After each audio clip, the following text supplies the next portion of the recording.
Good morning students, कैसे हैं आप सब। उम्मीद करती हूँ आप लोग अच्छे होंगे। आज आपकी वर्कशीट नंबर 45 आई है, इसे अच्छे से लेबल कीजिए। पठन अभियान में आज आपकी हिंदी की वर्कशीट है। बेटा आपका नवा हफ्ता शुरू हो चुका है, इसमें आपकी 5 वर्कशीट्स आएंगी क्योंकि 18 तारीख की आपकी होली है, तो होली में कोई वर्कशीट नहीं आएगी। तो आप लोग इसमें डेट डाल लीजिए, अपना नाम लिख लीजिए, अपने टीचर का नाम लिख लीजिए और क्लास लिख लीजिए। जैसा कि आप सबको पता है, क्लास 6, 7 और 8 तीनों क्लास के स्टूडेंट्स को यही करनी है। आज हम लोग पढ़ने वाले हैं मुगल गार्डन के बारे में।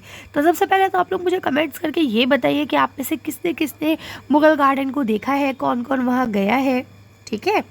और मुझे बताइए वहाँ जाके आपको कैसा लगा। चलिए बाकी हम पढ़ लेते हैं मुगल गार्डन के बारे में।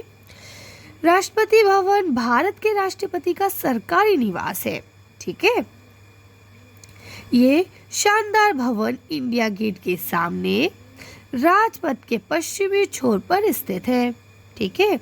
रायसीना पहाड़ी पर बना ये भव्य स्मारक सन 1929 में बनाया गया था। कब बना है? 1929 में, याद रखिएगा इस बात को। इसी भवन के प्रांगण में विश्व प्रसिद्ध मुगल गार्डन भी स्थित है। ये बाग दुनिया भर में प्रसिद्ध है। यहाँ प्रतिवर्ष लाखों सैलानी इसकी सुंदरता निहारने आते हैं। इस बाग में सैकड़ों किस्म के रंग बिरंगे और सुगंधित फूल दिखाई देते हैं। सुगंधित जिसमें स्मेल आए, खुशबू आए। वसंत ऋतु में इनका सौंदर्य देखते ही बनता है, यानी ये और ज्यादा सुंदर लगने लगते हैं। यहाँ अनेक प्रजाति के वृक्ष भी लगाए गए हैं, ठीक है। इसमें बॉन्साइल्स भी होते हैं, मतलब पीपल का पेड़ कितना बड़ा होगा, बल्कि वो उसको आपको ना एक पॉट के अंदर, एक गमले के अंदर दिखाई देगा, है ना।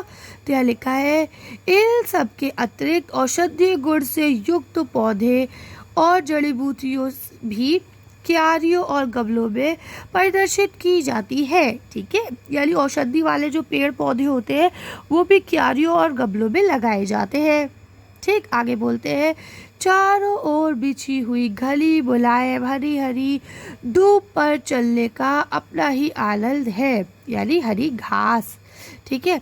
लगता है जैसे मखमल के गलीचे पर चल रहे हो। इस सब की देखभाल बड़ी सावधानी और परिश्रम से की जाती है। जाहिर सी बात है, इतने सब कुछ है, इसको रखना संभालना बहुत बड़ी बात है। आगे बोलते हैं, अनेक कुशल माली और बागबान इस कार्य में लगे हुए होते हैं। जब इस उद्यान में फुहारे चलते हैं तो इसकी छटा कई गुना बढ़ जाती है, यानी इसकी सुंदरता और ज़्यादा अच्छी लगने लगती है जब फुहारे चलने लगते हैं, ठीक है। तो उम्मीद करती हूँ ये आपको समझ में आ गया होगा। अब इसके 4 क्वेश्चन है, उनको पढ़ लेते हैं। पहला प्रश्न लिखा है, अपने विद्यालय में लगे हुए किन्हीं 10 पेड़ पौधों के नाम की सूची बनाइए। तो चलिए हम लोग देख लेते हैं आंसर इसका। देखिए, मैंने एक जर्नल पेड़ के नाम लिखे हैं जो सब जगह होते हैं। बरगद, देवदार, नीम, आम, पीपल, बबूल, बांस, अमरूद, गुलमोहर, इमली, ठीक है। अब आप, अगर आपके स्कूल में ये पेड़ है तो आप इन्हें लिख लीजिए, नहीं है तो जो आपके स्कूल में है उसको भी लिख सकते हैं, ठीक है। चलिए आगे पढ़ते हैं। अगला क्वेश्चन कहते हैं, आपके घर के आसपास के किसी बाग या पार्क की विशेषता के बारे में 10 पंक्ति लिखे। तो देखिए, मेरे घर के पास जो पार्क है मैं उसके बारे में लिखती हूँ, आप अपने घर के पार्क के बारे में लिखिएगा, ठीक है। चलिए तो इसका आंसर देखते हैं। तो भाई मैंने लिखा है, ये बहुत बड़ा है ना, इसका नाम हनुमान वाटिका है। यहाँ बहुत सारे पेड़ पौधे लगे हुए हैं, यहाँ की वायु बहुत साफ है ना। यहाँ पे जो है औषधीय गुण वाले पेड़ पौधे भी हैं। बच्चे वहाँ खेलते हैं, बूढ़े लोग वहाँ टहलते हैं या सैर करते हैं, ठीक है। और वहाँ सुंदर सुंदर फूल वाले पौधे भी हैं, ठीक है। वो हमेशा साफ रहता है और बैठने के लिए वहाँ बेंचेस भी हैं। तो ये मैंने एक जर्नल सा लिख दिया है, और अब आप इसको देख के भी लिख सकते हैं, और अगर चाहे तो जो चीज़ें आपके पार्क में है, झूले लगे हैं या और कुछ है, तो उसे भी लिख सकते हैं, ठीक है। अगला क्वेश्चन यहाँ लिखा हुआ है कि आपको कौन सा फूल अच्छा लगता है और क्यों। तो चलिए इसका आंसर देखते हैं। तो देखिए, यहाँ पे मैं अपनी पसंद बता रही हूँ कि भाई मुझे गुलाब का फूल अच्छा लगता है, क्योंकि एक तो वो सुंदर होता है और साथ में उसके अंदर खुशबू भी बहुत अच्छी होती है, ठीक है। अब आपको जो अच्छा लगता है यहाँ पे आप उसके बारे में लिख सकते हैं। अब इस वर्कशीट का आखिरी क्वेश्चन है कि हम पेड़ पौधों की देखभाल कैसे कर सकते हैं, किन्हीं 5 वाक्यों में लिखिए। तो चलिए इसके बारे में लिखते हैं और फिर वीडियो को फिनिश करते हैं।